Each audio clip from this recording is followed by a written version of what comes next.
নমস্কার বন্ধুরা, আমি ঋষিকা। আমার ঋষিকা রান্নার চ্যানেলে সবাইকে স্বাগত জানিয়ে আবারও একটা নতুন দিনের শুরুতে নতুন একটা রেসিপি নিয়ে আপনাদের সামনে চলে এসেছি।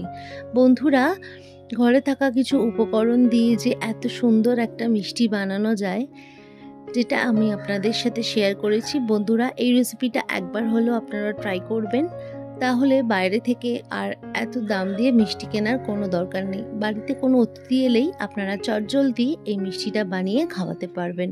বন্ধুরা, রেসিপিটা ভালো লাগলে অবশ্যই লাইক, শেয়ার, কমেন্ট করে সাবস্ক্রাইব করে আমার পাশে থাকবেন। তাহলে আর দেরি না করে এবার রেসিপিতে চলে আসি। প্রথমে একটা বাটি দিয়ে নিয়েছি, আর এখানে 500 একটা রেড কাউ দুধ নিয়ে নিয়েছি। এবারে দুধটা আমি কেটে নেব। কেটে নিয়ে দুধটা আমি ছানা বানিয়ে নেব। সম্পূর্ণ দুধটাই আমি ঢেলে দিয়েছি ছানা বানানোর জন্য।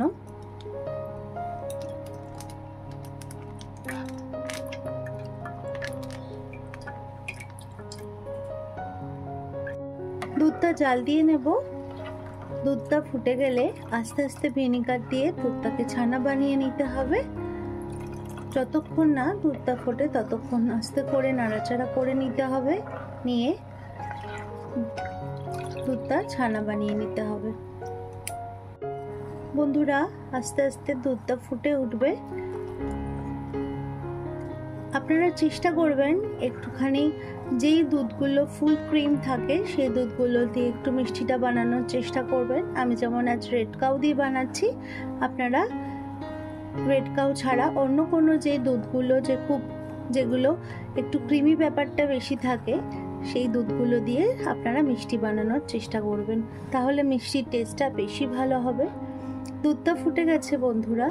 এবারে আমি এখানে 2 চামচ মতো ভিনিগার নিয়েছি আর হাফ কাপ জলে ভিনিগারটা। বন্ধুরা, আমি এখানে ভিনিগার নিয়ে নিয়েছি 2 চামচ মতো। হাফ কাপ জলের মধ্যে 2 চামচ ভিনিগার দিয়ে দিয়েছি। ডাইরেক্ট ভিনিগারটা দেব না, জলের মধ্যে মিশিয়ে ভিনিগারটা দিয়ে অল্প অল্প করে নাড়াবো আর ভিনিগারটা দিয়ে আমি ছানাটা বানিয়ে নেব।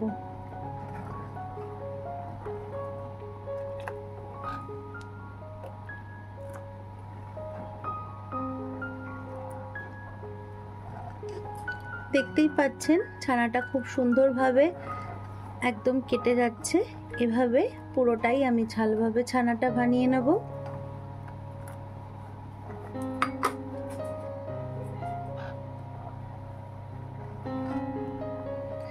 ক্রিমি দুধ হলে ছানার টেস্টটা একটু বেশি ভালো হয়।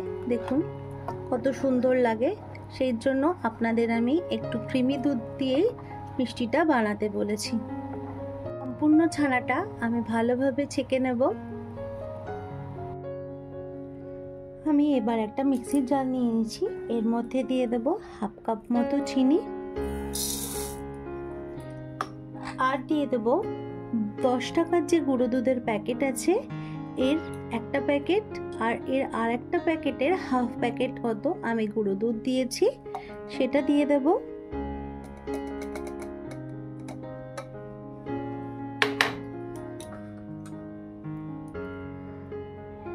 দুটো এলাচকে আমি এরমভাবে ফাটিয়ে ভেতরের অংশটা দেব, আর এলাচের যে খোসাটা সেটা বাদ দিয়ে দেব। এটা আপনারা চাইলে স্কিপ করতেও পারেন, যেহেতু এলাচের টেস্টটা একটু বেশি ভালো হয় তার জন্য আমি এখানে এলাচটা ব্যবহার করেছি। চাইলে আপনারা এলাচ গুঁড়ো ব্যবহার করতে পারেন। দুটো এলাচ দিয়ে দিলাম, আর এখানে আমি 50 গ্রাম মতো কাজু দিয়ে দিয়েছি।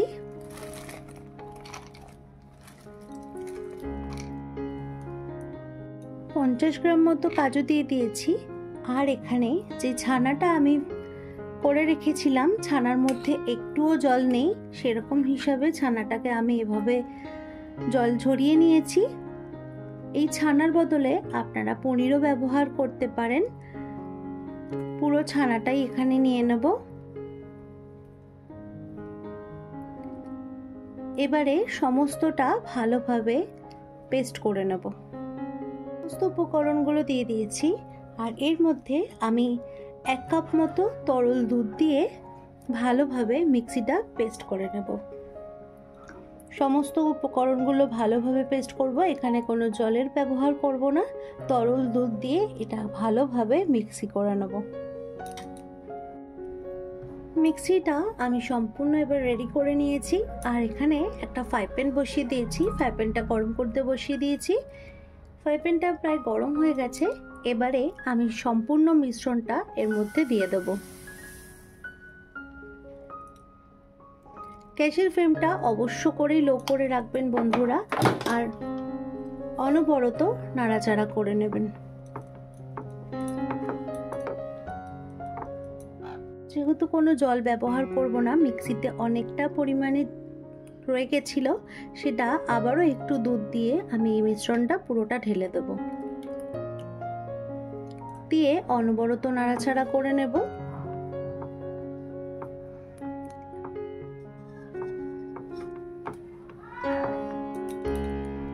অনবরত নাড়াচাড়া করে নিতে হবে।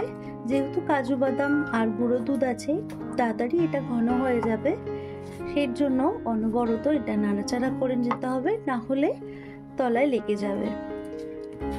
যখনই ঘন হয়ে আসবে তখনই এর মধ্যে আমি একটা উপকরণ অ্যাড করব, সেটা আপনাদের সাথে শেয়ার করব। দেখুন বন্ধুরা, নাড়াচাড়া করতে করতে অনেকটাই ঘন হয়ে এসছে।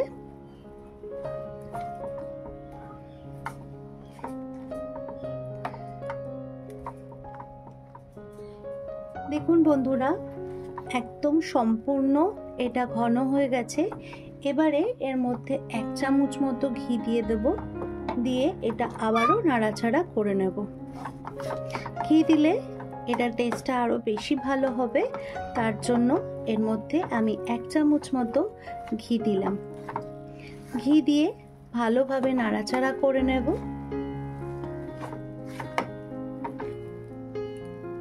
ডোটা একদম বানানো হয়ে গেছে। এবারে আমি একটা টিফিন বক্স নিয়ে নিয়েছি। টিফিন বক্সে আমি এবার টিফিন বক্সের মাপ করে একটা পেপার কেটে নিয়েছি, সেটা দিয়ে দেব টিফিন বক্সের মধ্যে। এর মধ্যে 1 চামচ মতো ঘি দিয়ে আমি টিফিন বক্সটা ভালোভাবে মাখিয়ে নেব। পেপারটাকে ভালোভাবে মাখিয়ে দেব, যাতে মিষ্টিটা সেট হতে সুবিধা হয়, তার জন্য ঘিটা সম্পূর্ণ পেপারে মাখিয়ে নেব।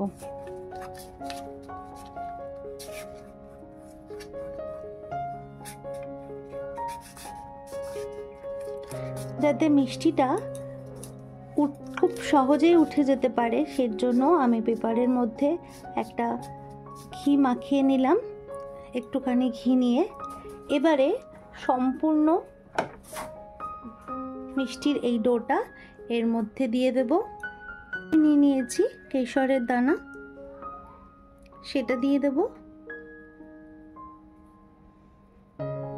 নিয়েছি, ভালো করে ছড়িয়ে দিয়েছি। এবারে মিষ্টিটা গরম থাকতেই এই মিষ্টির এই ডোটা এর মধ্যে দিয়ে দেব।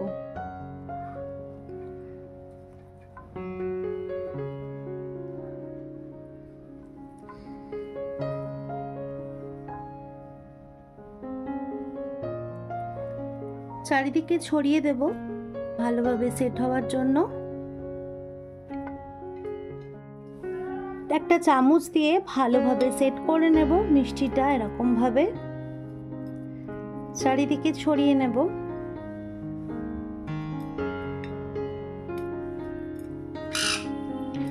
এই কাজটা কিন্তু গরম থাকতেই করতে হবে, সম্পূর্ণ কাজটা।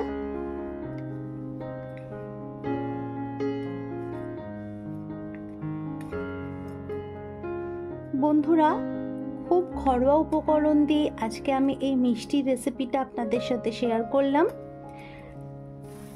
আপনারা অবশ্য করে এই মিষ্টি রেসিপিটা একবার ঘরে বানিয়ে দেখবেন, আশা করছি আপনাদের ভীষণ ভালো লাগবে।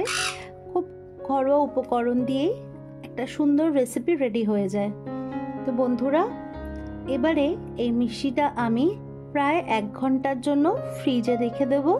ঠান্ডা হলে তারপর কিরকম হয়েছে মিষ্টিটা সেটা আপনাদের সাথে আমি শেয়ার করব। সম্পূর্ণটা ভালোভাবে সেট করে নিয়েছি। এবারে একটা ঢাকনা দিয়ে আমি এটা ঢাকা দিয়ে নেব, নিয়ে ফ্রিজে 1 ঘন্টা রেখে দেব। ফিরে আসলাম 1 ঘন্টা পর বন্ধুরা। দেখুন বন্ধুরা কতটা সুন্দরভাবে মিষ্টিটা সেট হয়ে গেছে। এবারে আমি একটা ছুরি নিয়ে নেব, ছুরির সাহায্যে মিষ্টির ধারে আস্তে আস্তে মিষ্টির ধারটাকে এরকমভাবে কেটে নিতে হবে যাতে মিষ্টিটা খুব তাড়াতাড়ি বেরিয়ে আসে।